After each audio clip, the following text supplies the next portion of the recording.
Let's talk Shedeur Sanders. This is probably one of the more interesting cases I've ever seen in Browns history. Because normally football fans aren't like this. Football fans are a little bit more like reasonable and a little bit more like for the team specifically. This is probably the biggest case of like people are rooting for the player specifically and forgetting all about anything they're seeing on the all 22. Like this is the like least amount of I like him as a football player and the most of I like him as a person I've ever seen.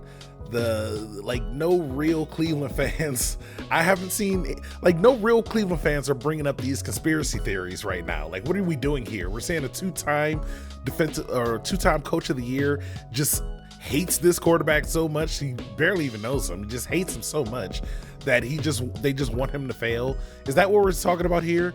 The organization just wants him to fail. The whole NFL just wants him to fail. If that was the case, why wouldn't they just not draft him? You know, just go undrafted and then it would just make more sense. But no, you guys are just so enamored by like who he is as a person. And I get it. I enjoy him as a person. I think he's a great guy.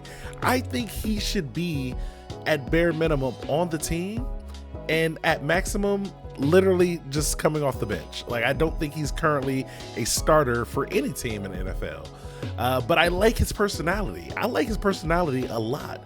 I think he's a great, like anytime I hear him talk, I'm like, it's almost exactly what I want to hear.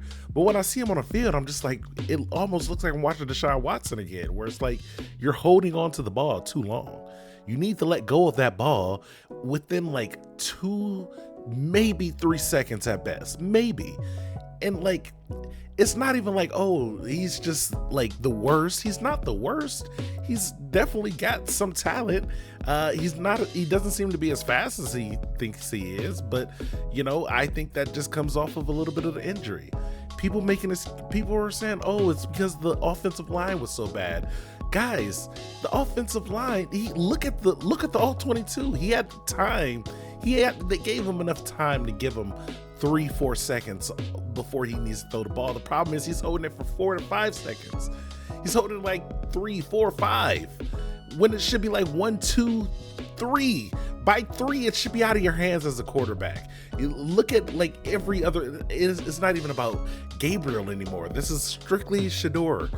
Just look at the gameplay. There are things he needs to improve on. Once he improves on them, he's going to be, I guarantee he's going to be like a top 10 quarterback once he improves. Right now, he's not.